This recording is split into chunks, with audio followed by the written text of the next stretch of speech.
Good morning, good morning. Good afternoon, rather. It's after 12 here in Jamaica. It's after 1 in New York. So good afternoon. This is Jamaica Live. We're on Bridge 99. I'm Bruce Golding. We do this every Monday. We try and identify issues that we think are important to us as a people, as a nation, and we delve into them as deeply as we can. And I hope that in doing so we help you to get a better understanding of all of the issues that are involved, so that you can come to your own opinions as to how we go forward as a people, as a nation. It is Monday, the 15th of May. We're midway into the month. The year is going by very fast. Not long ago we were in January, and now we're in May. But that's how life goes, no? So this is Jamaica Live, Bridge 99, and we're on Ira Jam in New York as well. Jamaica Live, Bridge 99, Ira Jam in New York.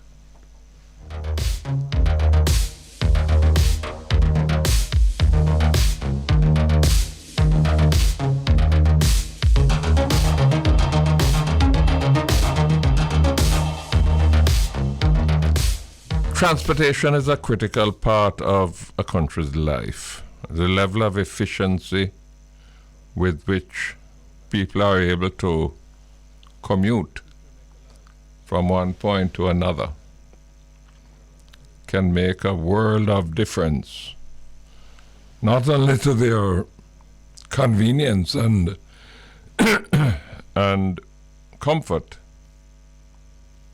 and hence their quality of life, but also to the opportunities that are available to them. 50 or 60 years ago, a journey from Maypen to Kingston was a formidable undertaking for which you had to plan and only embarked on for special purposes, special occasions. In those days, hardly anyone living in Maypen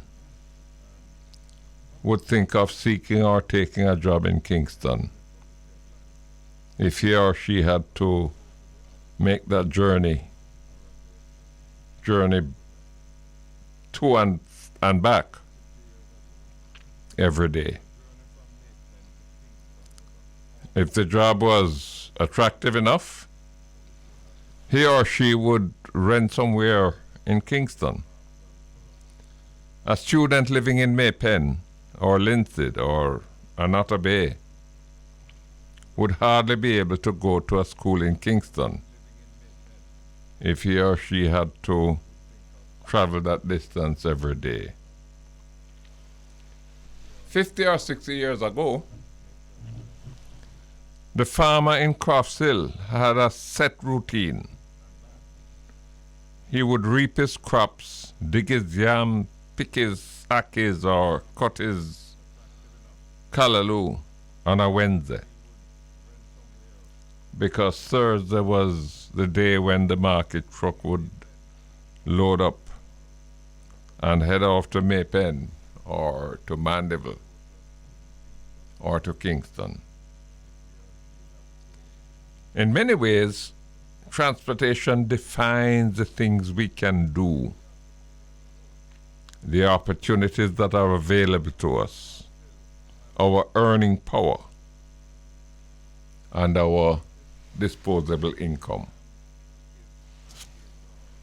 Efficient transportation requires efficient infrastructure, especially our roads.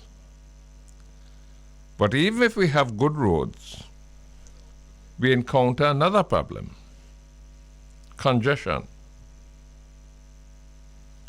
With the Highway 2000 toll road, if you live in Maypen, you can get to Kemanas Park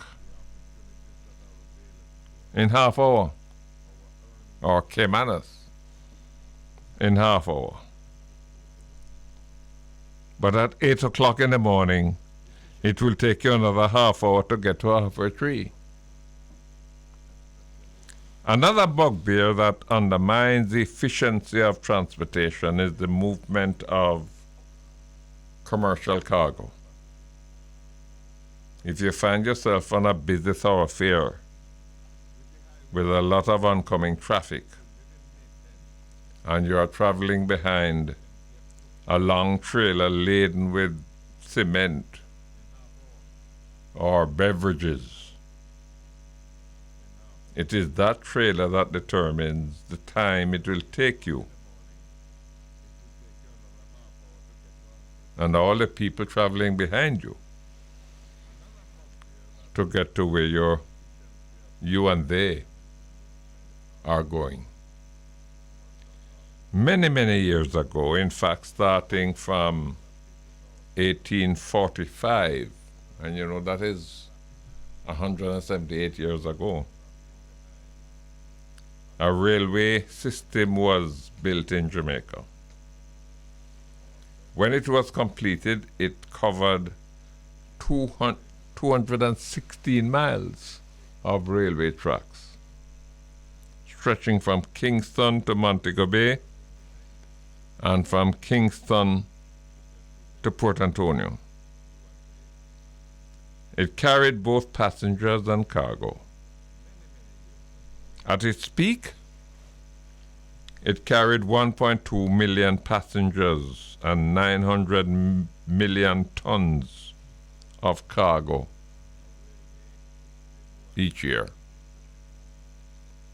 It had 18 railway stations where it would stop to drop off and pick up. But you know, like so many other things in Jamaica, the quality of the rail service failed to keep up with what was required, and it failed to modernize with the use of new technology. And it became a financial burden on the government. Eventually, in 1991, it was virtually shut down, after which some sections of the lines were used and are still being used to transport bauxite and alumina and related supplies, you know, like fuel and caustic soda. Recently, some effort has been made to resume passenger service, specifically for school students. For the past 20 years, there has been talk of restoring the rail service in Jamaica. Studies have been done. Potential private investors have been sought. At one stage, the Chinese were engaged. How far have these efforts reached? What difference would a revived rail service make to our daily lives, to the Jamaican economy? The Minister of Transport and Mining, Audley Shaw, spoke about it last week during his presentation in the sectoral debate. Hear what he had to say. As this Honourable House is aware, the Jamaica Railway Corporation commenced operations of a student passenger rail service in January of 2022 and currently provides safe and cost-effective transportation for students from Old Harbour and Linstead to Spanish Town.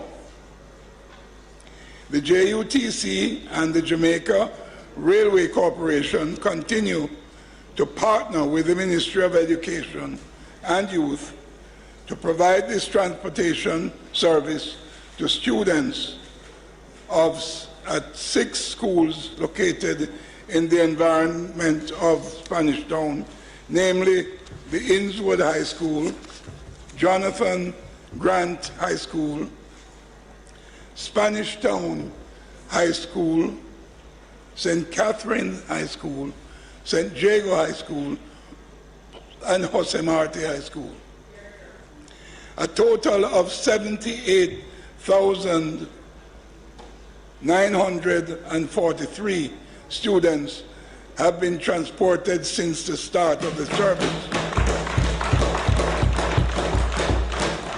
with peak total ridership of approximately 600 students per day. Further, since the introduction of the pilot student service, commuter trains, an additional $3.67 million in earnings has been generated from the offering of train excursions to various schools across the island. It is important to note that there are several studies underway to assess the demand for a commuter service, which will inform the development of a full-scale project which will also include adult passengers on those existing lines. To this end, the JRC, in discussions with the World Bank, with a view to utilize grant funding in support of the build-out of the initiative. Part of the intention is to revitalize a rail service from Kingston to Spanish Town, which will include a spur line between the Spanish Town to downtown Kingston line and Portmore for both passenger and freight. In particular, the expected Greater Bernard Lodge development would also benefit from it. The $80 million loss being touted for the JRC for 22-23 financial year was the projection. It was the projection by the entity. It was not the actual loss. Just want you to know that, sir. And in truth, the entity incurred a loss of only $20 million. Just want you to know that, okay? This was primarily due to the initial expenditure required to undertake the execution and operations of the pilot student passenger rail service program. Notwithstanding this, the JRC is positioned to improve its financial performance as there are a number of upcoming plans to commence this year. Transportation of aggregate. An agreement was recently signed with a mineral agency for Retail and Logistics Limited, MARL, to start transporting aggregate from Old Harbour to Linstead and from Bogwalk to Port Esquivel, which will then be transported by sea to other Caribbean islands. This is expected to ensure consistent revenue for the JRC by utilizing the approximately 30 miles of operating track within St. Catherine. The total aggregate to be moved is projected to be approximately 1 million tons per year, resulting in potential revenue of over Jamaican $480 million per annum. Plans for the operation of a tourist train service from Montego Bay to Appleton by a private investor under a track user agreement is also at an advanced stage and will be presented to Cabinet in short order.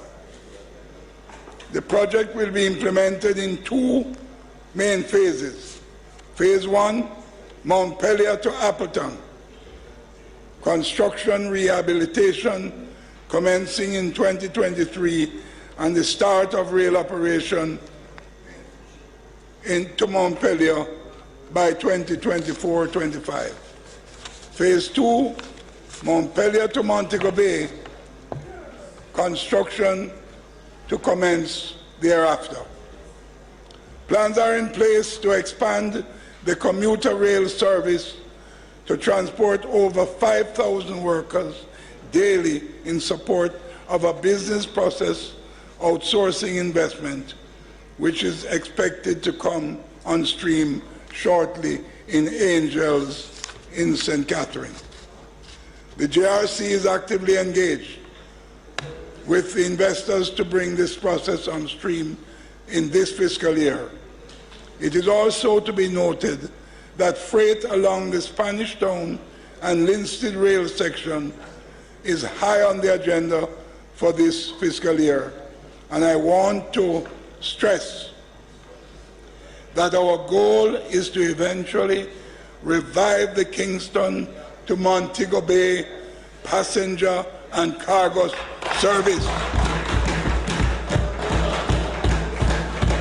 In this regard, I have to tell you that I have overseas interests in joint venturing with the government of Jamaica to make this happen, Madam Speaker. And the fact is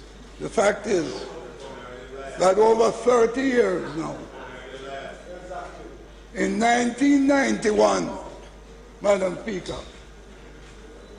I won't tell you which government it is, because I might say politics are talking. But in 1991, our railway service was closed down. Before it was closed down, Madam Speaker, it was one of the oldest railway systems in the Western Hemisphere,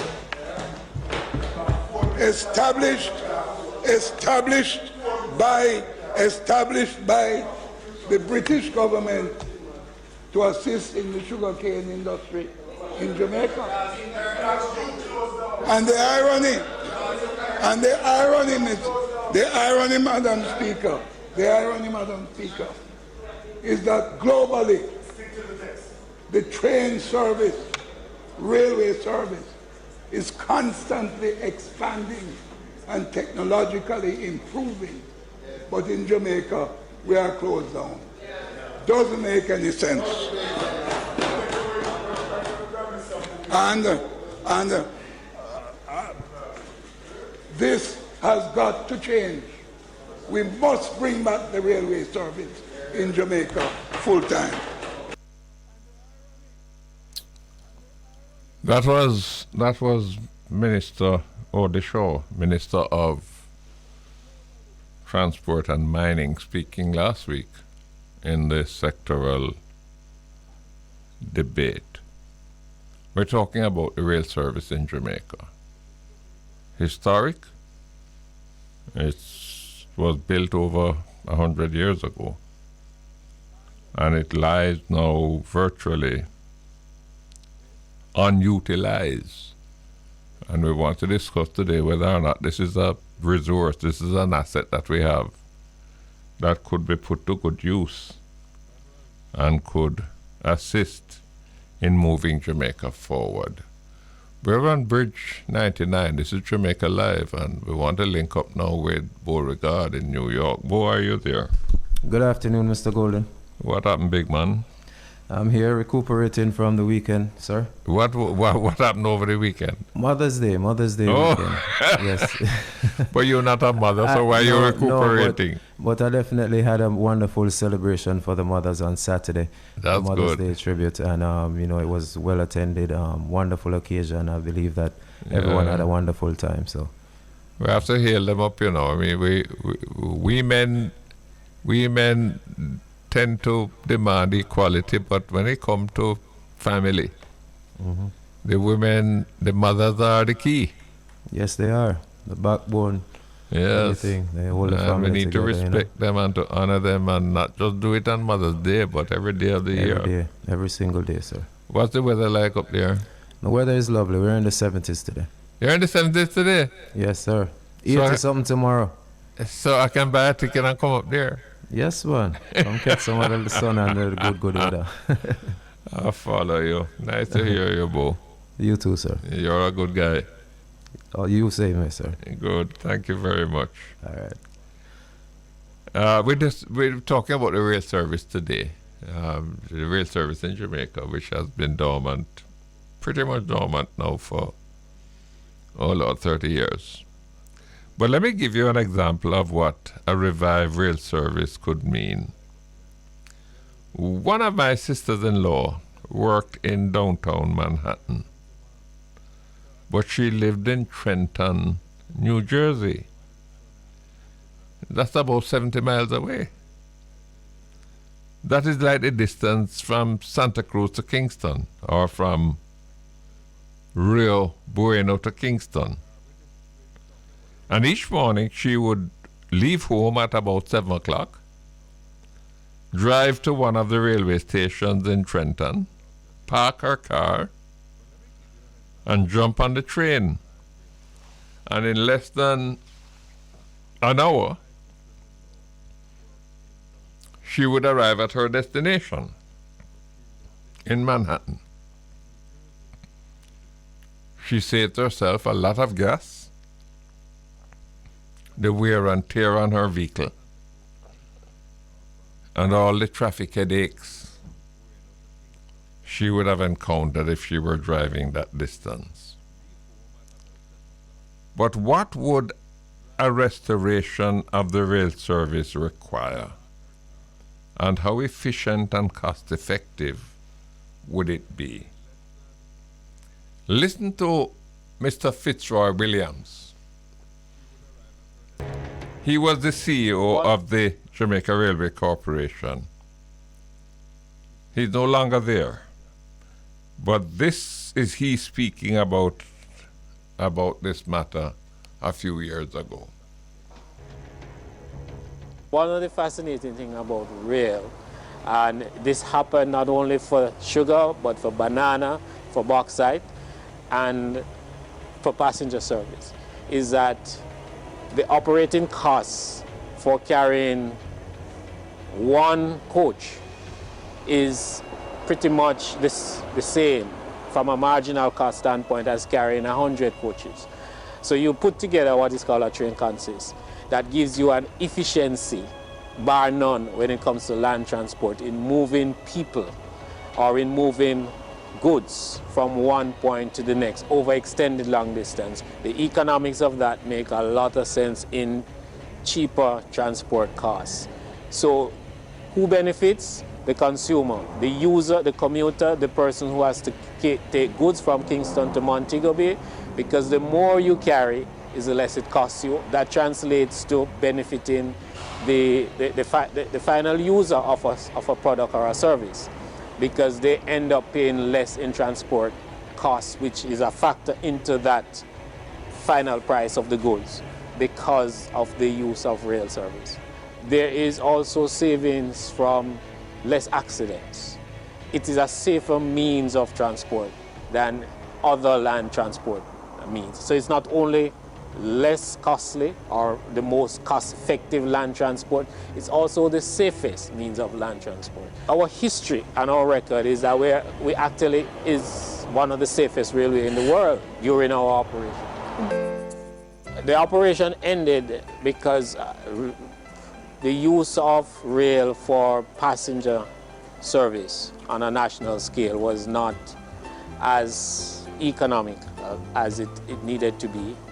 And without subsidy, the corporation found it difficult to continue.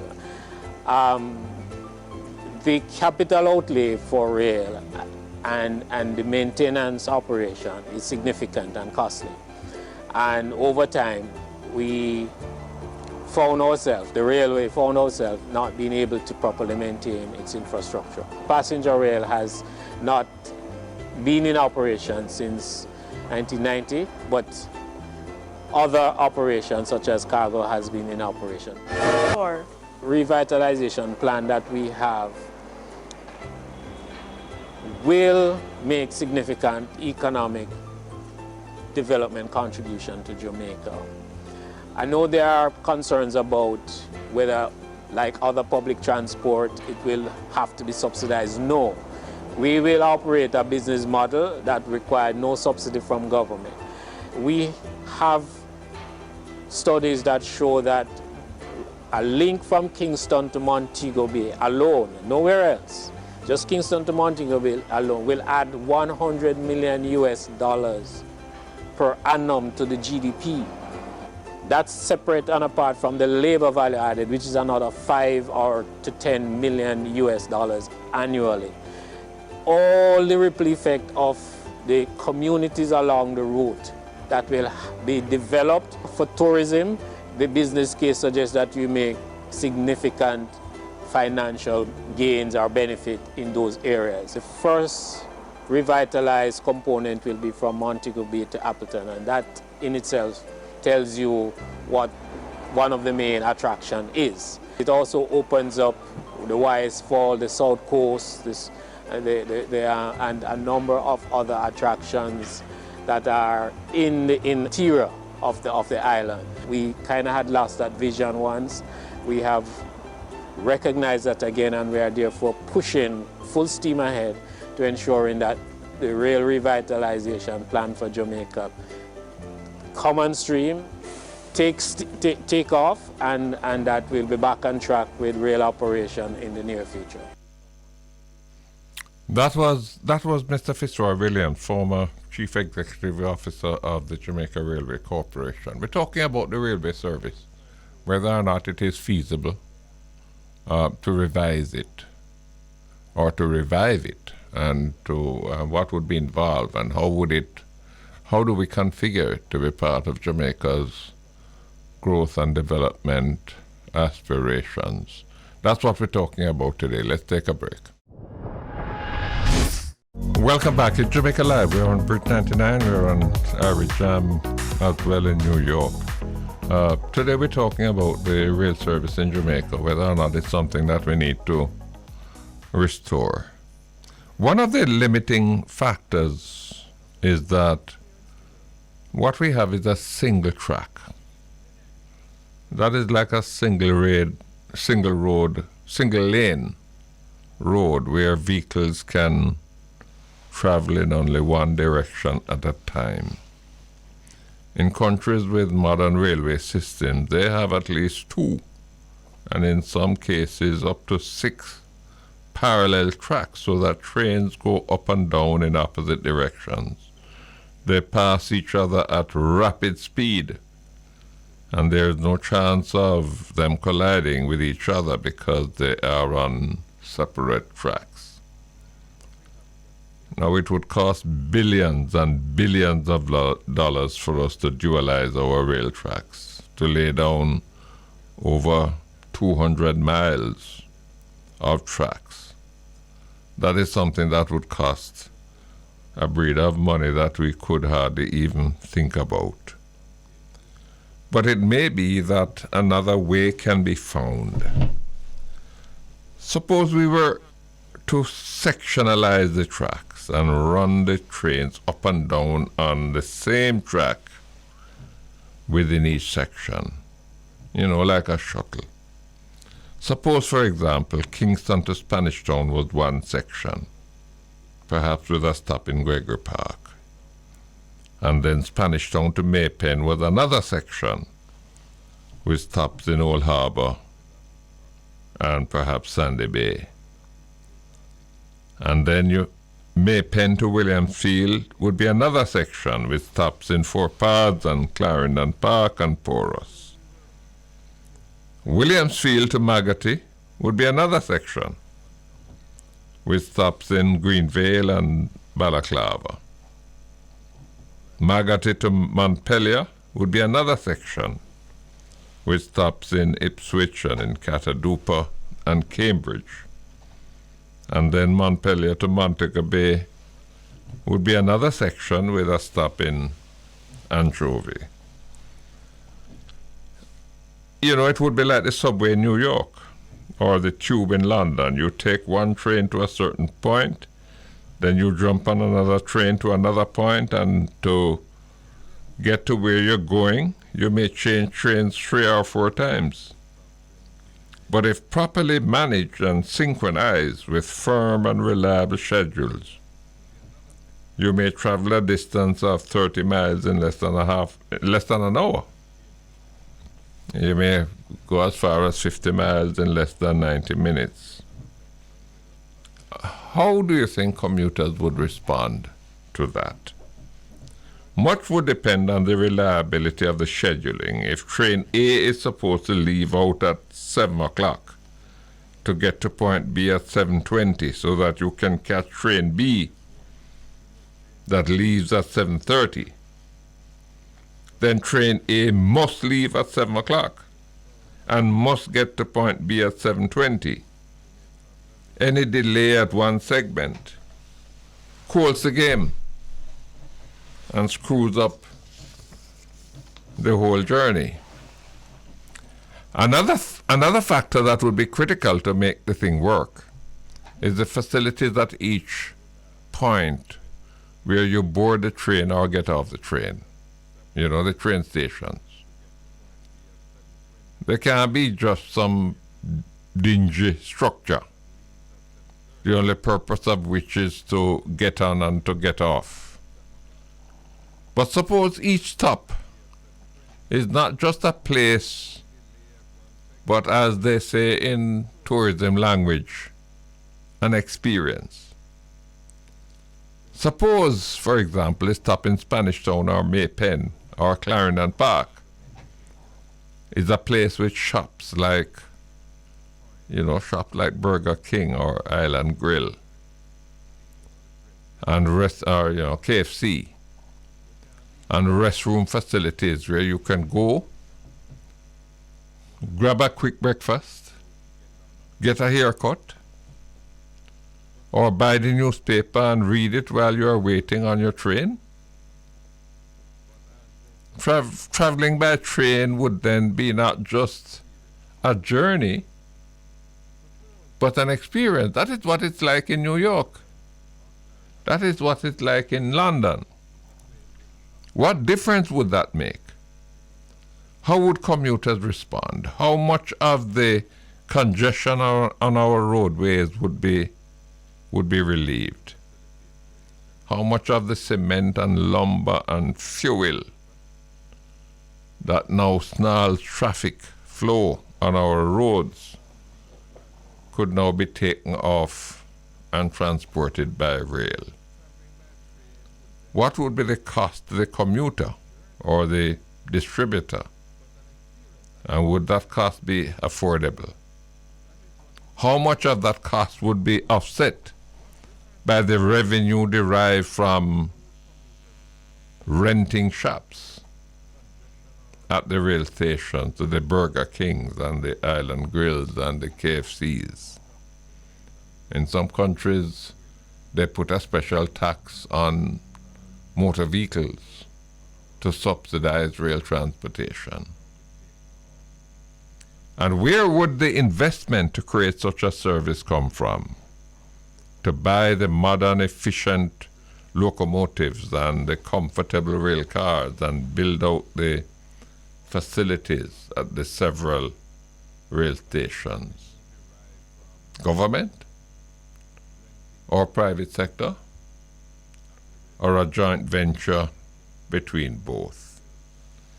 The rail service in Jamaica, is it a relic of the past or a hope, an opportunity for the future? That is the topic of our discussion today, and that's what we want to delve into, and we're very pleased now to be joined. We have some very important people that we're going to be talking to today to try to understand this issue. And in this matter, UTEC has taken it on as a project, and they have been partnering with the University of Birmingham to see to what extent it would be feasible in Jamaica. University of Birmingham has respected expertise in terms of rail transport. It's economics, it's engineering, how to lay it out, how to make it work. And UTech very usefully has linked up with them to try to look at the Jamaica situation to determine how that could work. And we want to be joined now by Mr. Oneil Joseph, who is the head of the School of Engineering at the Faculty of Engineering and Computing at UTech, and who has been leading that project on behalf of UTech. And we're hoping to be joined as well by Zoom by Dr. Kevin Brown, the Technology Project Lead, Rolls-Royce UK CivilAerospace. He's the project lead, Friends of Jamaica National Railway UK. He's lending his own expertise to the initiative that is being led by UTech to see to what extent this is something that is workable. Do we have Mr. Joseph on the line? Mr. Oneil Joseph. Yes, Honorable Golding. How are you? I'm good, thank you very much, and thanks for having me on your program, sir. I'm so glad to have you. Do we have Dr. Brown on the line as well? Yes, we do. Good afternoon, Mr. Golding. Hi, Dr. Brown. How are you? I'm so glad to have you on the program. I'm fine, thanks, and I'm glad to be here as well. I'm a fan of your show. Tell me, the topic of our program today is the rail service in Jamaica. Is it a relic of the past that ought to be confined to the museum, or is it a hope and opportunity for the future? How do you respond to that? Well, yes, go ahead, Oneil. to put our relationship into perspective, and first of all, let me say on behalf of President Giles, acting president of the University of Technology, he sends his greeting and would have wanted to be here, but I'm here representing him.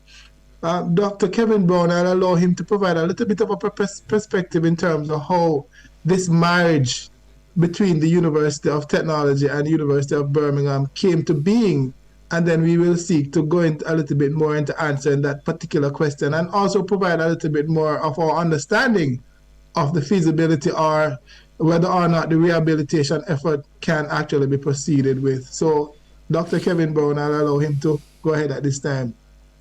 Dr. Brown? Thank you, Oneil. Well, to answer your question directly, Mr. Golding, the railway in Jamaica is a hope for the future, and certainly something that Jamaica should focus on. And we are part of a team that would like to support the country in the initiative to rehabilitate railway. So I am part of a group of volunteers. We call ourselves Friends of the Jamaica National Railway. And we're comprised of Jamaicans in the diaspora. I'm based in the UK, but we also have Jamaicans who are railway professionals, both here in the UK and in the United States, who are part of an initiative to see if we can support the rehabilitation of our railway service. And so what we're trying to do, Mr. Golding, is to look at how we can see the return of railway in a sustainable way. But more importantly, we want railway to have an impact, especially for the communities that are around the track. You know, there are lots of communities that are along the railway lines across the country. And so our focus is on community tourism railway. And we want to work with the government to see if we can create a pilot project around community railway to ensure that the railway service can be put back into use, and using Jamaica's very strong tourism product, we can have a financially feasible operation of the railway in areas such as Kingston, say for example, Spanish Town to Linstead, but also I'm sure you've heard of the desire to have a tourism line between Montpellier and St. Elizabeth, that is the Appleton Estate there. And we think that sort of concept of these community tourism lines could be used along the line, along the network, similar to what you were suggesting in your introduction, Mr. Golden, in terms of having the line broken up into segments. We think you could have those segments being used for the tourism industry as well. But what we want to do is to ensure that the communities around the railway are able to participate in the economic benefits. So that's something that we are really focused on. Just to give you an example of some of the aspirations that we have. As you said, Jamaica has one of the oldest railways in the world. The downtown Kingston train station is a very iconic building, and we think it's time to put that building back into use, but also to use it as a historical point and convert it into a museum, whereby Jamaicans can visit and learn more about the rich history that Jamaica has with the railway. So that's one project that we're looking at as well. But Mr. Golden, if we want to see the return of railway in Jamaica, it has to be sustainable. And one of the key things that you will need for a sustainable railway are railway professionals. You will need people who are trained, and you will need institutions to train them.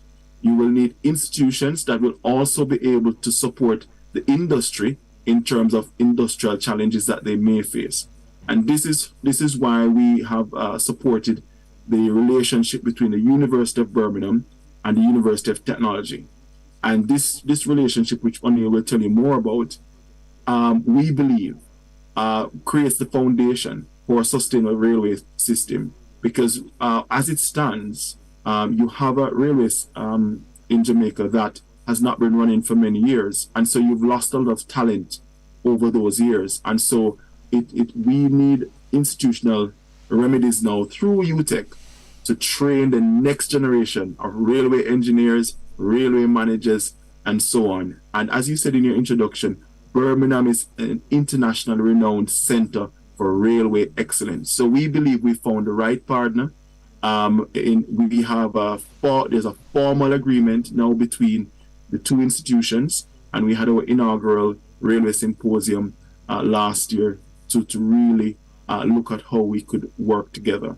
Recently, UTech came on a study tour, and so I will allow Oneil to expand more on the relationship between the two universities and how UTech is now the focal point for moving railway forward in Jamaica. Dr. Brown, just listening to you, it's quite obvious you're a Jamaican. I am, sir, very much so. A son of the soil and an alumni of UTech. That makes me even more excited. We're up on a break, so hold for me. When we come back, we're going to bring in Oneil. Welcome back. It's Jamaica Live. We're on Bridge 99. We're on Irish Jam in New York as well. Today we're talking about reviving the rail service in Jamaica. We have online Dr. Kevin Brown, who is the technology project lead, Rolls-Royce UK CivilAerospace. And he's the project lead on an entity that has been put together, Friends of Jamaica National Railway. We have as well as his partner, Mr. Oneil Josephs, who is the head of the School of Engineering, Faculty of Engineering and Computing at the University of Technology. Oneil, come back to me now. Tell me something. Are we being idealistic? Are we chasing a mirage in terms of reviving the railway, or is it something that is doable? Oneil? Are you muted? I'm not hearing you. Yes, sorry about that. Right. Yeah. So we want to get to that question, Mr. Golden, specifically. And therefore, it's not an easy question to answer, first of all. Let me just say that. Because of the extensive nature of rail, its impact, its social, technical, and economic impact is so extensive. And therefore, when the University of Technology was called to be a part of this, we realized that to create one railway expert, for example, to operate the train could take as long as 10 years. As long as 10 years. For example, a train operator or even a signal controller would have to be both qualified and trained, but also to have extensive experience before they can actually go and operate any of those positions. And as I said earlier, it could take as long as 10 years. Now, if that is the case, and we are thinking about the rehabilitation or the reintroduction of rail in the country, one critical element would be the technical expertise. In other words, what is going to be the sustainability or the ecosystem around this network that causes it to be in existence continuously? And we're not even getting into the economic dimension yet, and I'm just looking specifically at the technical. And because of this severe lack that we recognize within the particular industry as it operates now, because we know that JRC, Jamaica Railway Corporation, still has trained professionals there, though limited. We know that the bauxite companies also have trained professionals who are currently operating freight lines across the country, so specific points in the country. We know that even in those instances, the technical is providing a big challenge. So this relationship with the University of Birmingham is allowing for what we call a kind of a knowledge exchange to take place, so that we can begin to build out the expertise. Now, the University of Technology School of Engineering has been providing engineers to the Jamaican economy for years, for decades. And we provide the core knowledge base in civil engineers, electrical engineering, and mechanical engineering. Those are the primary areas of engineering that are required to support the railway industry. But those persons, as they are trained and prepared, are still not ready to hit the network. They require much more training and certification and qualification to be able to get there, to be able to operate the rail service. So the partnership with, yes. Let me ask a question, Oneil. A big problem with rail services all over the world is the question of reaching that point where they become cost effective, no? Where they're economical to operate. Yes. And in many countries, they have to be subsidized by tax transfer. The government, Normally, yes. they put a tax on the motor vehicle commuters in order to subsidize the railway. Yes. But a big element in all of this, as I think you will recognize, is the use of the most efficient technology. Yes. I remember, for example, traveling from Tokyo to Kobe in Japan. Yes. On a train that traveled at must have been about 100 miles an hour. And there was no human operator on the train. It was all remotely operated. Yes. So what extent are you looking at the technology that would be appropriate to make sure that the service can be provided economically? One of the things that we want to avoid is for my helper who is struggling with the little wages that I pay her, who is struggling to keep her 3 children in school. You don't want to impose on her a tax that she will have to pay every time she goes to the shop in order to subsidize a new railway service, because she's overburdened. To what extent does technology provide us with a window of opportunity to one of the things that I would caution you on, and Kevin as well, restoring the railway service must not be seen as a potential employer of labor.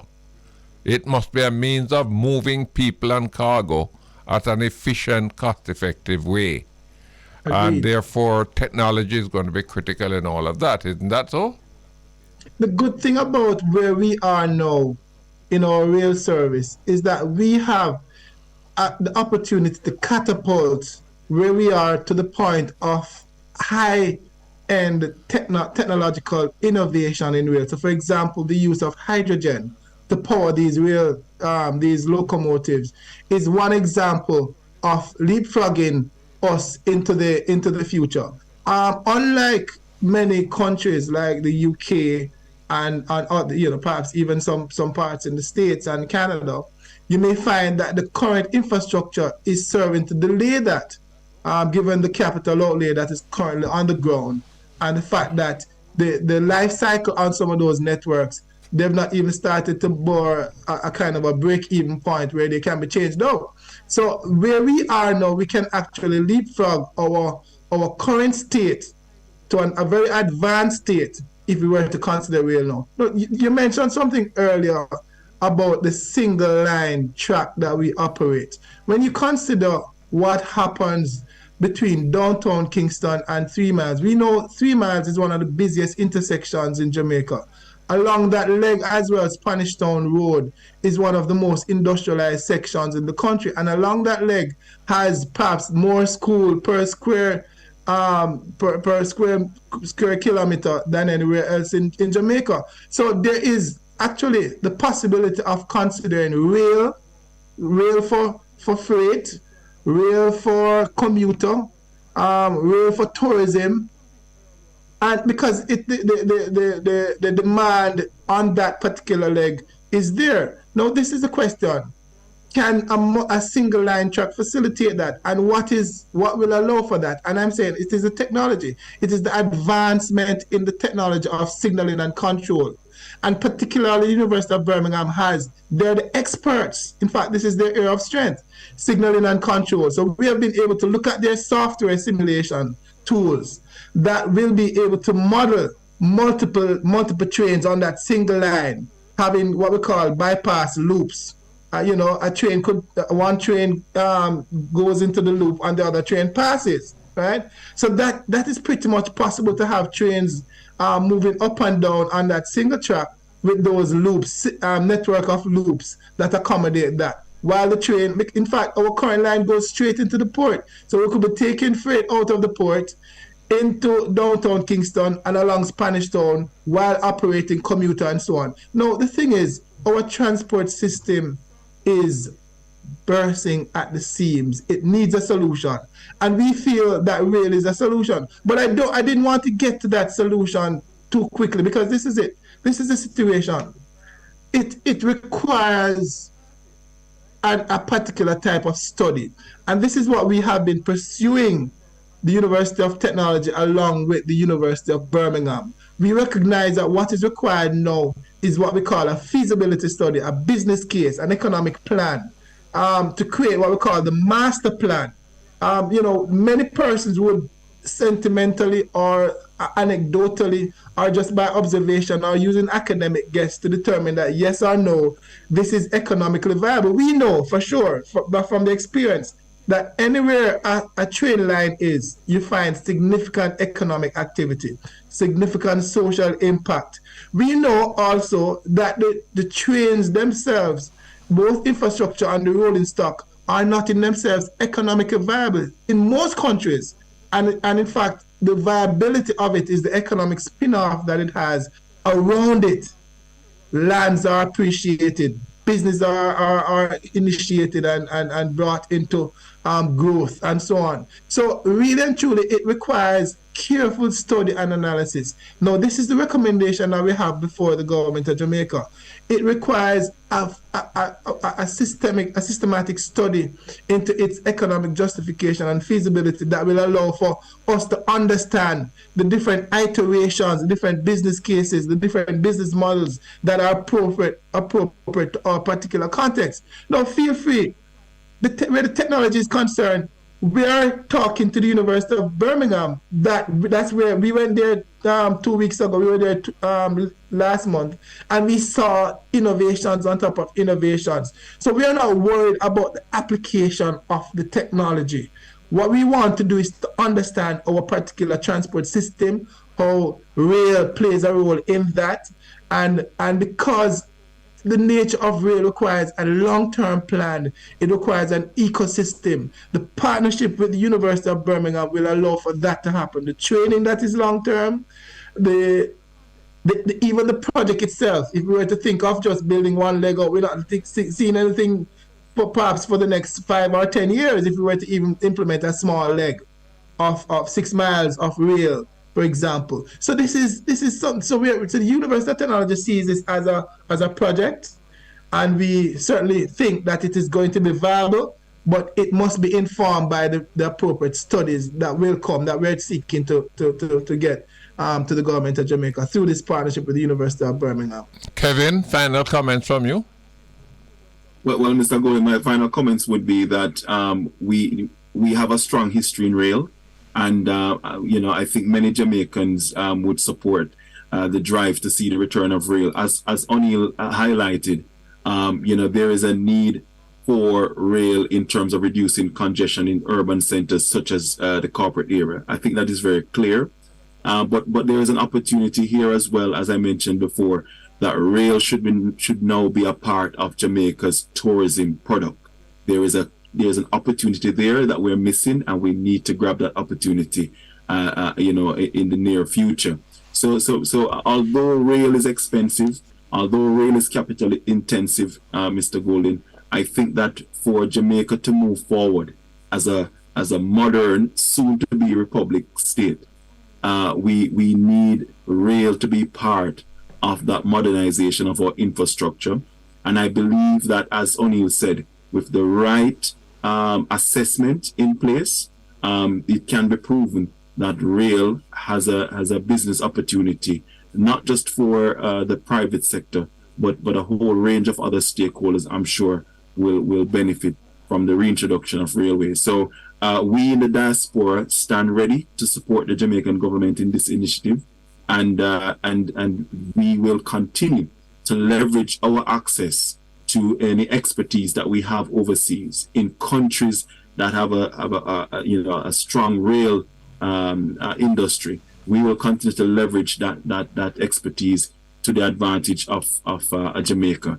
I believe that the partnership between the University of Birmingham and UTech is an example of what's possible when we have these international partnerships, and we will and UTech is committed to continue to grow these partnerships. The University of Birmingham is one example, but it is not exclusively limited to that institution. We will continue to look for partnerships globally wherever we can see the benefit. So Mr. Golden, I would say that these are exciting times, and then we have the diaspora on board. We have the commitment of UTech, and as you played your introduction, showed the commitment of the government of Jamaica. And I think where there is political will, great things can happen. Can I thank you both, Dr. Kevin Brown of the University of Birmingham and Mr. Oneil Joseph, head of the School of Engineering at UTech, talking to us about how we can reposition our rail infrastructure to be part of Jamaica moving forward. Thank you both for joining us. Thank you, Mr. Goldberg. Thank you as well. All right, all the best. Thank you so very much. We're talking about the rail service in Jamaica, whether or not it's something that we should restore, whether it can contribute to Jamaica's growth and development. We'll take a break and we'll be back shortly. Welcome back. It's Jamaica Lab. We're on Bridge 99. Today we're talking about the rail service in Jamaica, whether it's a relic of the past or a hope and an opportunity for the future. We have 216 miles of railway tracks in Jamaica, which just lying there. Some of it is being used by the bauxite companies to move their alumina and bauxite and caustic soda and so on. But it seems to me that it represents an enormous asset that perhaps could be a big part of Jamaica going forward. That, of course, requires serious study. Railway systems throughout the world are challenging. In many countries, they have to be subsidized. They're not economic opportunities. But the benefits that can be obtained in terms of the broader economy, the reduction of congestion on the road, and therefore the improved efficiency in people moving and cargo moving up and down and so on. So it's something that we want to discuss today. And one of the people we wanted to get a perspective from, we have in studio with us Mr. Ryan Parks, who is the chairman of the Jamaica Railway Corporation. And we have in studio as well Ms. Shernette Sampson, who is the acting chief executive officer of the Jamaica Railway Corporation. But before I bring them in, I wanted to talk to somebody who is a conceptualizer. I'm talking about Mr. Kingsley Thomas, who was the chairman of the National Development Bank, and who was one of the key conceptualizers of the highway infrastructure that we have in Jamaica, both the South Coast Highway, the P.J. Patterson Highway, which runs from Caymanas Park now to Sandy Bay and is being extended to Williams Field, and also the other highway, which runs from Caymanas Park all the way to Ocho Rios. Kingsley is somebody I've known for a long time. Kingsley is somebody, he's a thinker, no? And I wanted to get his perspective because he would have delved very deeply into the transportation network and infrastructure in Jamaica to determine what is good. And I want to find out from him to what extent is the railway service compatible with his own vision. I raised that because one of the concerns I have is that in the agreement we had with, I can't remember, Bouygues, or a French company, in the agreement we had with them, any revival of the rail service would be something that we would have to pay some compensation to them. Do we have Mr. Kingsley Thomas online? Kingsley, are you there? Yes, I am. Listen, man, I'm so glad to have you on the program. Well, thank you for inviting me, sir. I am really honored. I have been listening, sir, to the sections of the program with Kevin Brown Oneil. and Oneil, yes. Yeah. Very interesting discussion, and I must commend UTEC and the University of Birmingham for undertaking this initiative. Tell me something, Kingsley. Is the rail service a part of Jamaica's future? Yes, I would say it's a part, but not a whole. Okay? And I think the topic for today's discussion, Mr. Golden, is appropriately selected because I have just read, and I think you may have too, that there is a plan to introduce a rail service from Portmore to Kingston. And there are certain issues which, if we have the time, we could look at. Because it is my view that the railway system has to be seen within the whole context of transportation in Jamaica and not as a standalone. It has to relate to, one, roadways. It has to relate also, very importantly, to seaways, to waterway transport. And I honestly believe that it has to be looked at in a holistic fashion. Now, we're Mr. Golden, and you can stop me at any time because I really feel passionate about the whole question of transport. And as you said earlier, the whole idea of transport is to move people and cargo effectively, right, and efficiently from one point to another point, right? It is not necessarily a collateral, it's not based on a collateral activity for tourists, tours and all of this sort of thing. The primary role is to move cargo and people efficiently and effectively. So as we are all aware, the establishment of the railway network in Jamaica was to transport agricultural produce, primarily banana, sugarcane, citrus from inland farms to ports for export to Britain and other places, and for the transport of bauxite from mining areas to ports. The whole economic landscape in Jamaica has changed, Mr. Golden and the other members in the studio, right? Owing to primarily to the removal of preferential trade agreements for agricultural products to the EU and Britain. And that has substantially diminished the role of the railway network in Jamaica. That has cut, there's the replacement of new industries, which account for a significant portion of our GDP and foreign exchange earnings, tourism, manufacturing. And so, in my opinion, is the rail transport for freight is a thing of the past, Only in terms of bauxite mining companies, as you mentioned, that currently use about 40 miles of the 169 miles of the rail network, with the remaining 129 miles substantially unused. And I'm sorry, Mr. Golden, to be using miles instead of kilometers, but I'm of the old school.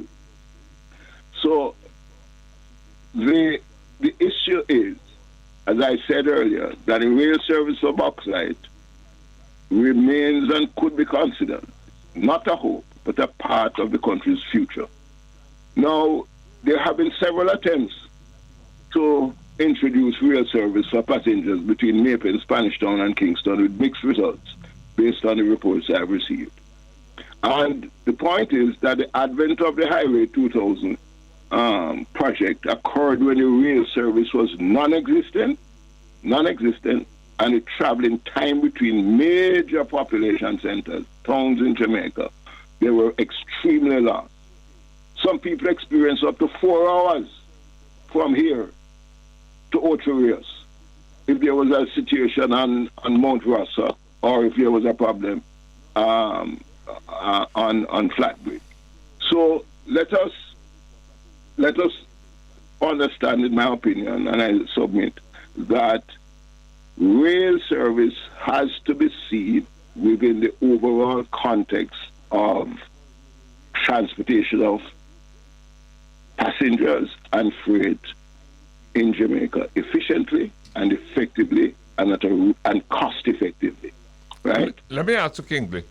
Mm-hmm. Given the economics of the rail service, and you're perhaps more familiar with those numbers than I am, in some countries it has to be heavily subsidized, in some countries it seems to break even. But tell me, Northside Express, for example, seems to do well. They move people from Montego Bay to Kingston, no? Suppose somebody were able to jump on a train in Montego Bay and to arrive in Kingston in 2.5 hours. Could that be done efficiently? Could that be done cost effectively? And what would be the implications for road traffic in terms of, and Montego Bay to Kingston is just one example, no? Magati to Kingston, if we could move the people from Maypen to Kingston. One of the points I made, and I've had experience traveling rail services in other countries. If to board a train you have to get to a point where the place is dingy, you can't find a way to sit down, right? That's not attractive to me. But if I can go to a place to catch a train, and I can go there 20 minutes before time and sit down and have a cup of coffee, and an order a bagel, and grab a bite and enjoy myself and read my newspaper, and then the train arrives and I board the train.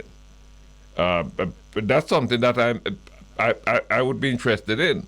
Have we configured, and I have these two experts in the studio with me, but have we taken into account all of the accompanying facilities, infrastructure, investment that would be required to make the wheels run? Well, the first point on that is this, that Jamaica is not a very large country, right? I think the longest leg of the railway from Kingston to Montego Bay is roughly 100 miles. I stand corrected on that, 100 miles, right? And this is why when we did a study on the rail, right, prior to the announcement of the Highway 2000 project, is the economic analysis showed, PM Golden, that with movement cargo, let's deal with cargo, which is, one of the principal reasons why the railway was established in the first place. It wasn't really for passengers. And again, I stand corrected because I have the experts there. Is the multiple handling of cargo at both points, the cost of which we determined could not be amortized or justified over a short rail journey, the 100 miles.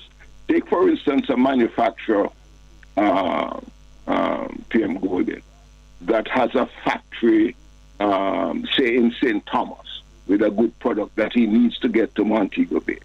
First, he would have to have a truck to take it to the railway station, right, to unload, load, and then it goes from, it goes to Montego Bay. Then he has to take another truck to take it off the train, to take it to his warehouse or to distribute it.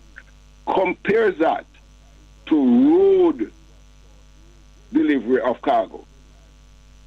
Not to use a beverage manufacturer, for instance, can put a 40-foot trailer on the highway, right, and drop off batches of product at various outlets along the way, and that is what is being done by. Yeah, but the cost of diesel is over $200 a liter.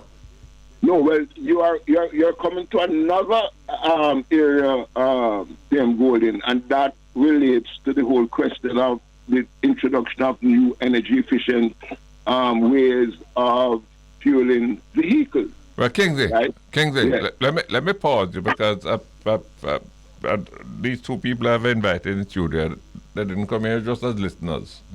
Okay. Let me bring in Ryan Parks, who is chairman of the Jamaica Railway Corporation, and with him as well is Ms. Shernette Sampson, who is the CEO of the Jamaica Railway Corporation, acting CEO. Ryan, good afternoon, are we talking? Mr. Parks and Ms. Shernette. Good afternoon. Good afternoon. Ryan, are we wasting time talking about these things? First of all, good afternoon, Mr. Golding, and to your listeners. I must first of all say it's a pleasure to be here to discuss railway, and I'm very pleased to know that this is a matter that is subject to widespread discussion. Now, first of all, there is no question, Mr. Golding, as to whether rail is going to be relevant for the future. And let me tell you why very quickly. This business of climate change is very serious, and data has actually pointed to the fact that railway is one of the most environmentally friendly modes of transportation. The greenhouse gas emission, right, is considerably lower than other means of transportation. And so because of the business of climate change, we're perhaps forced to look at rail going forward. The problem with that, of course, is that if you follow the climate change argument, is only rich countries can afford environmentally friendly solutions. Well, but we'll get there. But let me just share a little piece of data with you very quickly. So, data from the Congressional Budget Office, right, out of the United States, as at 2019, they did a comparison on the carbon dioxide emission per tonnage mile of freight, and it shows that air, there's an emission of 2.57 pounds of carbon dioxide. Truck, 0.4. You know what it is for rail? 0.1. How can we make it feasible? Good. So one of the things that we have to look at, and you alluded to it earlier, is the use of technology. How do we incorporate technology going forward to make it viable? Now, the truth of the matter is, Mr. Golding, most countries do not operate viably a passenger train service on its own. What makes it extremely viable and profitable is freight. In fact, in the United States, again, a lot of the freight operators make billions of dollars in profits, and the government-run Amtrak makes billions in losses.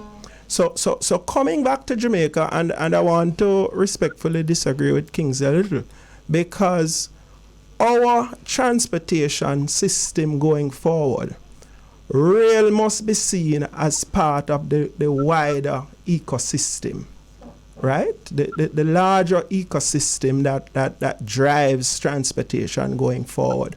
And the business of freight, it's something that we have studied carefully and will study even further to ensure that the business of moving freight is quite viable. Now, for example, Jamaica Railway Corporation already has an arrangement with one of the bauxite companies on a small scale.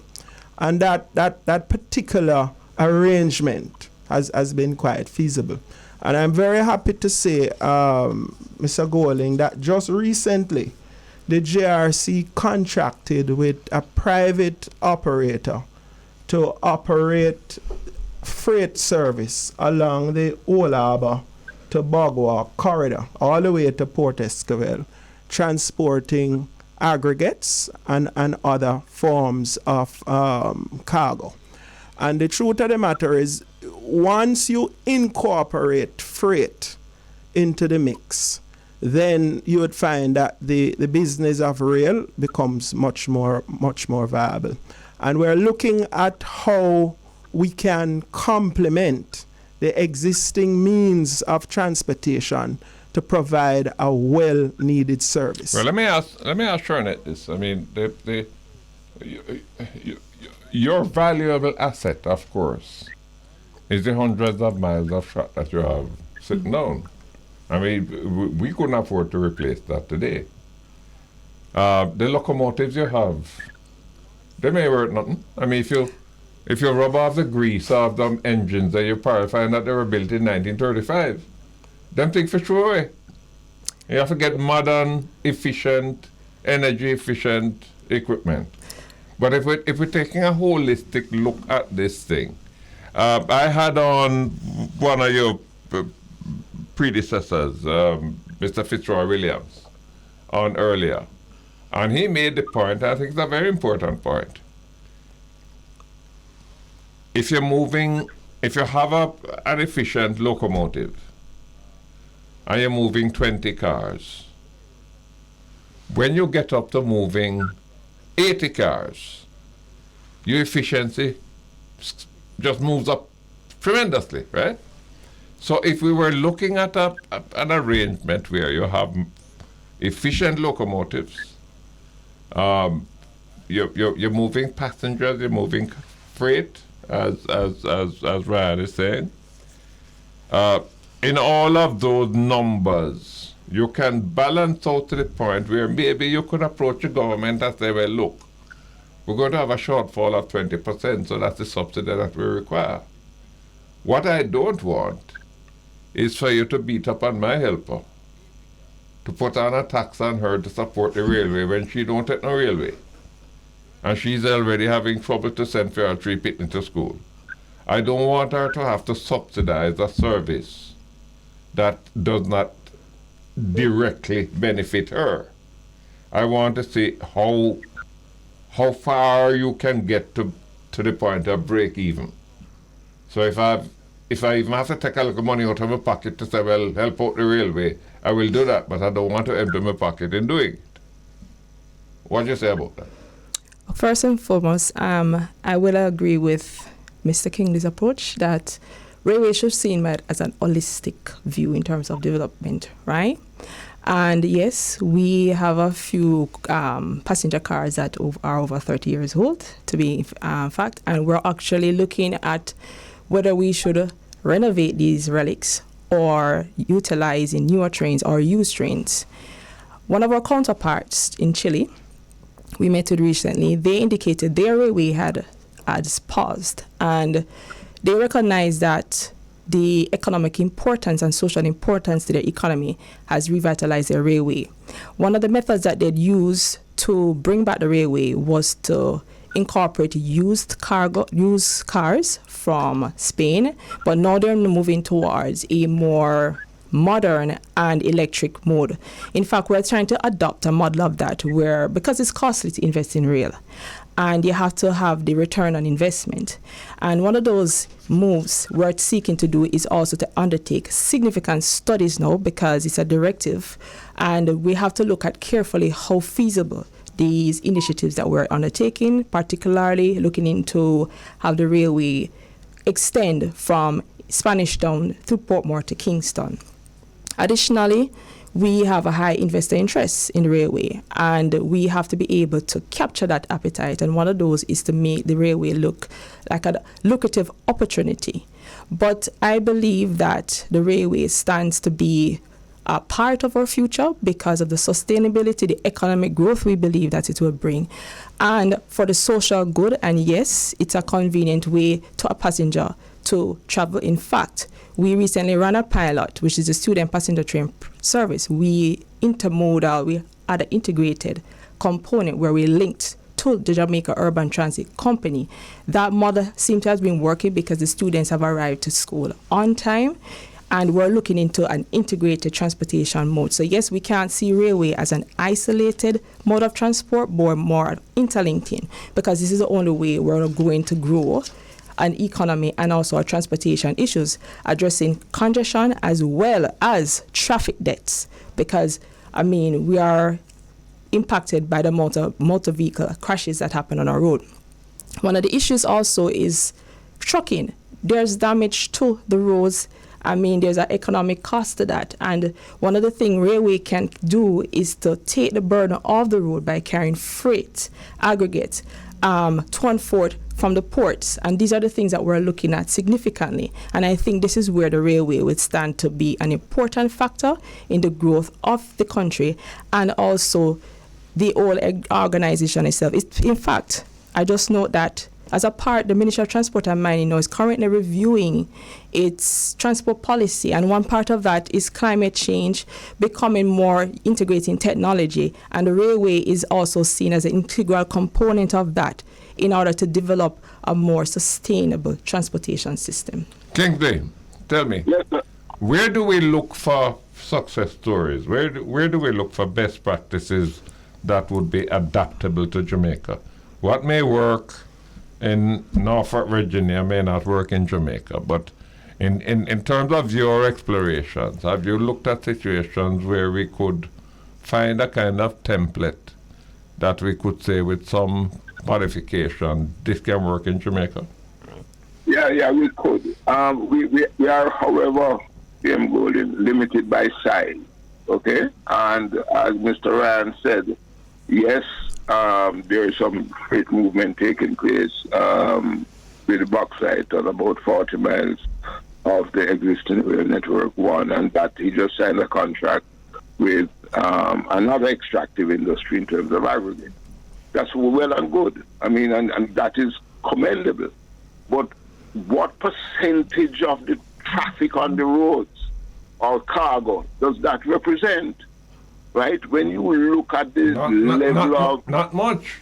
Not much. And this is what the point I'm making. When you see all of these big trucks coming from loading with building materials, coming from the port in Runaway Bay, coming to Kingston, going to Montego Bay, right?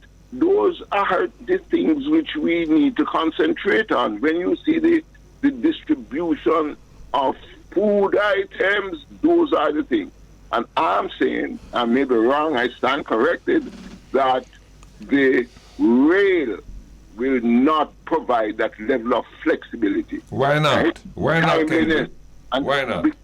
For the very reason I said. No, but if it's integrated, Shernette spoke a while ago about an intermodal approach, right?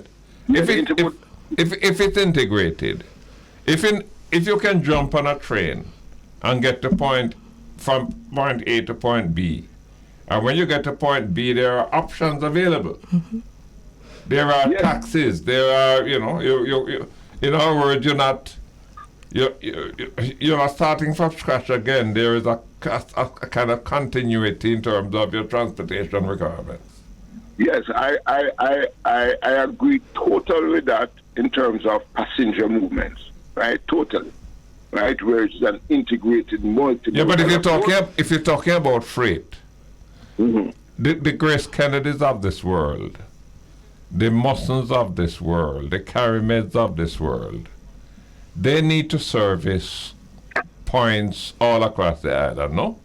Correct. But they need to also set up their own logistics so that if their manufacturing base or their importation base is in Kingston, and they need to move stuff all over the island, then they must have facilities, whether it is in St. Anne's Bay and Montego Bay and Savlamar and Mandeville. And they have to move stuff to those places. They can't expect the railway to drop off things at every pharmacy. They must move stuff to their places, and from there now they can use their highest vans and so on to move them stuff to the various shops and grocery shops all over the place. But at least we would take them off the highway so that you and I don't end up. I mean, I'm traveling one time from Westmoreland, from Savlamar to Kingston, and I found myself behind a big truck. And from about, where was it? From White House, I am behind this big truck. I couldn't overtake the big truck until I got to Spur Street. Yeah. So, and I was traveling at 30 miles an hour. So, so Mr. Golding, let me interject here, because you're spot on, and it appears to me you were perhaps in one of our board meetings. So, to directly respond to Kingsley's point, we're starting out at the bare minimum. So yes, there's an arrangement with the bauxite company now, and there will be another contract that will come to fruition very soon. The data so far is pointing to the fact that these are viable projects. But I made a point recently at the signing that everything we do with respect to freight is quite scalable. And you're spot on. What the GRC is about doing is opening up ourselves as a place that is ready for business insofar as the movement of freight is concerned immediately, and of course down the road passengers. Again, when you look at most of the developed countries, the movement of passengers alone does not make it work. There's a fusion or a mix of freight and passenger to make the thing viable. Or if there is subsidy, a very small number of support from government. Now, the truth of the matter is we are looking for other arrangements in terms of public-private sector partnerships that as we scale, we can get the heavy infrastructure work in place. But we believe the technology is something that we're going to have to leverage in how you schedule the transshipment of these freight. Overnight, can be overnight, right? Where we set up a kind of system where we provide a service to the Grace Kennedys, the Lascaux of this world, that need to move goods from one belt along a particular corridor to another. And it's something that we're looking at, and you can be rest assured that there are going to be other contracts that we're looking at signing very soon. Tell me something, Kingsley. I recall when I was in office, I recall there was something in the contractual arrangement with Bowie that posed a challenge to restoration of the rail service. My kind of very vague recollection is that if we dualize the track, we would have to pay a penalty. But is it that if we maintain a single track and we don't have any obstacles? Can you help me out with that? I can't recall the precise clause, but I think there would need to be some discussion with Trans-Jamaican Highway on that matter. Just to say, PM Golden and guests, that the toll road, at least the east-west corridor, and also the north-south, is operating at a good level of return. Is that right? Yeah, man. If you look at the share movement, share stock movement on Trans-Jamaica Highway. That must be because the tolls so high. Because when I travel on them, the traffic look puny. Compared with other countries, the toll is not high if you convert it to US dollars. And I mean, you go away with that. I travel from Fort Lauderdale to West Palm Beach, and when I calculate the tolls that I pay, and the distance that I travel, 70 odd miles, and I figure what I pay to go from Kingston, from Caymanas Park to Old Harbour. Lord, I'm gouging me bad, Kingsley, man. No, not necessarily. You must understand that there is a thing of a volume-price relationship which one has to consider when one is dealing. Well, let me tell you something. When if I'm going to Old Harbour, and I go there frequently because that's my hometown, if I'm going to Old Harbour and I'm traveling like on a Sunday morning early, when traffic not heavy, I don't use the toll road. I go up on the old road because that saved me $1,800. Yes, but I mean, it takes a longer one, and you have to avoid the potholes, which do serious damage to your suspension system. Yeah, well, you have to be braking. You have to take into consideration all of these factors. That's for another discussion. We're talking about rail. We're talking about rail. We're talking about rail today. Let me tell you something. Mm-hmm. Some years ago, you see, Jamaica National invited me to be their guest speaker at a series of town hall meetings they had. I was on that trip with you, sir. You were on that trip with me? And I introduced you at one of the... I never even remember that. But you remember that we traveled from London to Manchester, was it, or Birmingham? Birmingham. And we traveled by train.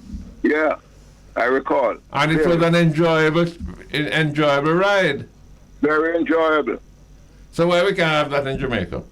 Yes, we can, but the rail service has not been performing up to standard. It has not been performing, period. And what I'm basically saying is that there has been a significant investment, because you recall that there was this freeing up of the importation of cars and deportees, which has caused serious bottlenecks within the country. I don't know what would have happened now, Mr. Golden, if we still had 2 lanes leading from Kingston to Portmore. All right. No, all right. you have 6. No, we don't have to stop and debate that. I told the story. I gave the anecdote earlier. I have a sister-in-law that lived in Trenton, New Jersey. She worked in downtown Manhattan. That's a distance of 70 odd miles. I spent a weekend with her, and I had to do some business in Manhattan as well. She drove from our house to the railway station. Park and ride. That was about 10-15 minutes. We jumped on the train. In less than an hour, we were in Manhattan. Yes. We did our business. She went to work. I went about my business. I do what I want. And we agreed to meet again. And we went back to Penn Station, jumped on the train, rode back to Trenton, jump in our car and go back home. It was an effortless experience. Yes. That's 70 odd miles. That's like from Santa Cruz to Kingston. Yes. So why we can't have that in Jamaica? Yeah, we can. It's just that we would need the infrastructure. And as you have seen and mentioned earlier in the program, Mr. Golden, is that if you look at what Nuts for the Express is doing, yes, they have this big park and ride facility at Draxall, yes, where people want from Oatville or St. Mary come park and take the bus to Kingston. But let us say we did it here, and let us say the stop at Maypen. The stop at Maypen is not a place full of touts and so on. The stop at Maypen is a place with adequate security. You can go there and park your car. You walk in. There's a Burger King if you want a burger. There is an Island Grill if you want some grilled chicken.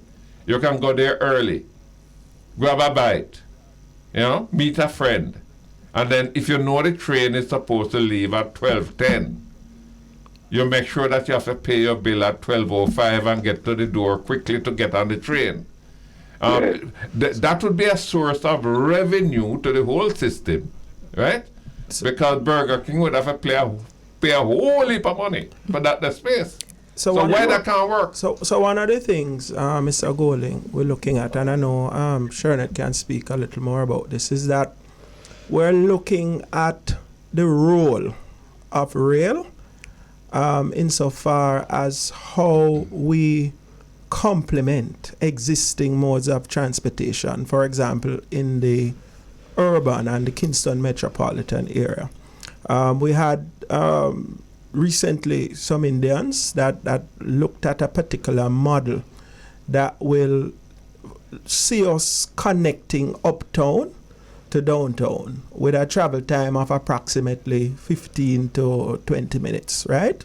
It's a revolutionary kind of approach that we would need to look at. And one of the models looked at how we leverage, for example, the gullies across the city to be able to take us downtown. Now, I believe the time has really come for us to seriously look at how we solve the traffic congestion in Kingston. It is gridlock in the city, right? Even outside of peak hours. And my considered view is that the only way going forward is for us to seriously look at rails. Now, there was a World Bank study that was done sometime in April 2022. And one of the things that they looked at is the role of rail in modern developed countries. And a lot of countries have in the past retreated from investing in rails. A number of countries are now looking at reinvesting in rail because of, one, the value of the freight to the economy, number one. Two, movement of passengers and the importance of it, and the contribution to economic growth and development. Just imagine you sitting in traffic for several minutes. What's the impact on that, on lost productivity? The famous infrastructure bill that was just passed, I believe in 2021, by President Biden, has within it $102 billion United States dollars for investment in rail. So the time has come for us to seriously look at how we revolutionize transportation in Jamaica, and I will almost safely say that particular ecosystem of transportation is not complete unless rail services is included. Shernette, am I just being a crazy, optimistic utopian? Or is this something that is within our reach, even if not immediately within our grasp? I believe it's within our reach, and even within at least the next 5 to 10 years, I think it's possible. I was just going to add to Mr. Park's comment, because one of those, the Bernard Lodge development, we're also looking, I heard you mention Park and Ride, and we're actually in discussion in terms of trying to develop a transportation center that also includes the railway, where people can park and ride the train, and hopefully interconnect between Spanish Town and Kingston. There's also the opportunity, the BPOs have actually approached the railway to carry over 5,000 commuters daily along the leg of St. Catherine from Angels to St. Thereabout. And so there's an actual market now ready for us to develop the railway. Now, I know with studies, because studies take time and it's a requirement because we have to build out a master plan for the railway, because one of the things that we have recognized is that we had an ad hoc approach in terms of developing the railway, and that probably has caused the railway not to take off as how it should. So the opportunity we're using now is to carefully assess, develop a master plan for the railway, doing undertaking studies. We have engaged the World Bank to fund some of these studies. And so we're looking at the railway carefully this time to determine the return on investment and how we can move forward from a social, economic, and, of course, environmental perspective.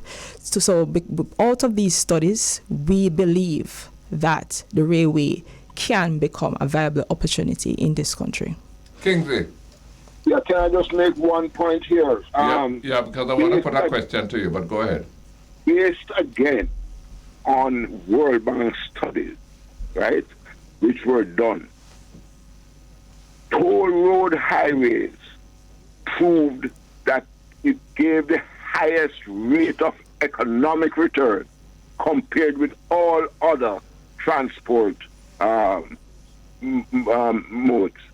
This is a thing of fact, right? The highway rails are way down the totem pole. Well, let me interrupt you there, because the question I wanted to put to you is whether or not, when we strip it all down, is the rail service and the road network, are they in competition with each other, or is there a complementarity that can be reached?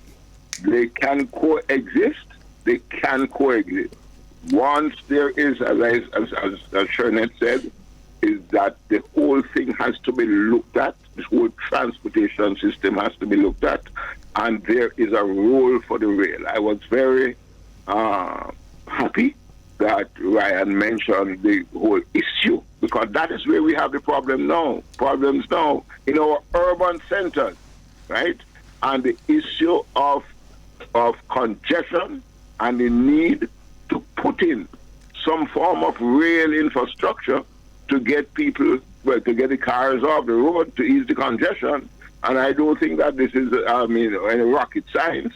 I think we have enough space. I think it can be elevated. I've looked at the whole question of elevated rail in Kingston, right? There are other places that need to be looked at. But I'm happy that Ryan mentioned that possible program. Are there fiscal measures that would be necessary to lubricate the approach? Yes, it has been done in cities. I mean, in London now, they charge a fee for cars coming into London, and that sort of induces people to park and take the train. So there are ways of dealing with that matter. It has been done. There is precedent, and you have people who fight it, just like how they've caught the toll on the highway. But everybody using it now. Shernette, what is the condition of our rail tracks island-wide? I mean, for example, if I were to call you tomorrow and tell you I'm gifting you some modern high-tech locomotives and 200 cars, is that rail track safe? First and foremost, I would welcome that gift. For most of the leg, I know from Williamsville going into Montpelier there about the rail is, I think it's not in the best condition to operate. Even into Bogue Hill, we still need an extensive amount of work. The most functional part of the railway would be the Lindsay to Spanish Town and the Old Harbour leg thereabout. That is the most operable. The problem would largely be what? The ironworks or the sleepers? Both, a combination of both. And both. A lot of the infrastructure work for new tracks and sleepers. But the modality, Mr. Golding, is very key, because one of the things we're looking at is how do we insulate the government from this massive spend. And recently we attended a IFC World Bank event just I think 2 weeks ago. And one of the reasons for that is to how do we identify private partners to invest in some of these massive projects. Well, they're not going to invest unless it is profitable. That is correct. And so, and that is why Kingsley alluded to it and Shernette earlier about looking at the holistic view of how do we include freight, how do we include passengers, and to see how viable it is. Because again, the data is pointing to the fact that passengers alone is not very viable. So the entire business case would have to be done for us to look at the various modalities. What I clearly see there's an opportunity for is the heavy lifting infrastructure work, which government could play a role, the GRC and other private persons, and then we operate the lines with several services. Take, for example, quickly, the much talked about tourist train, right? That's an investment that requires north of $60 million US, and we have private interests that are willing to commit those kinds of funds. So again, it's the modality that one pursues to be able to get the service up and running. We're once running again. out of time. Shernette, you wanted to come in? Again, thank you for having us. But I believe that railway is not a thing of the past. I believe it's a thing. It's an opportunity. I believe it is the way forward. It is the way of sustainability for this country, and we need policy change. We need change in terms of directing the funding. I know the road has been an interest, but I think some of the funds can be also diverted to the railway because it is the way of the future, and I believe that it will provide great opportunities for this country, both economically, socially, and environmentally. Kingsley, final comment from you?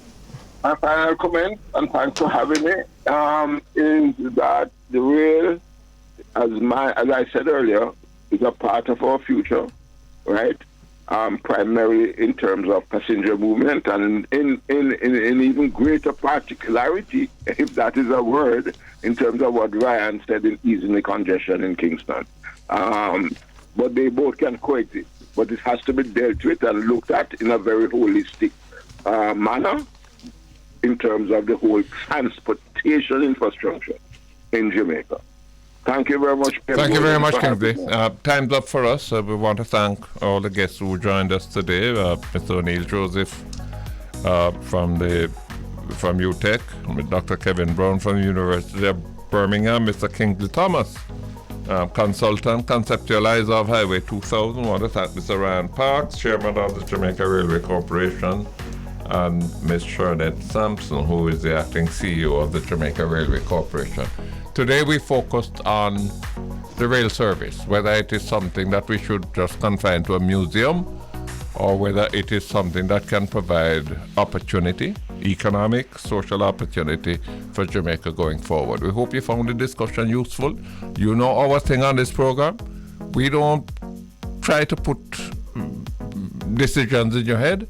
We just try to discuss issues to get the best minds that we can to help us to understand them and to leave you to come to your own conclusions. No, that's what we do. We do it every Monday here on Bridge 99, Jamaica Live. We'll be back next week Monday, God's willing, because everything depends on Him. But we look forward to joining you again next week, Monday at 12 noon, to do it all over again. Jamaica Live on Bridge 99. Have a good week, all of you.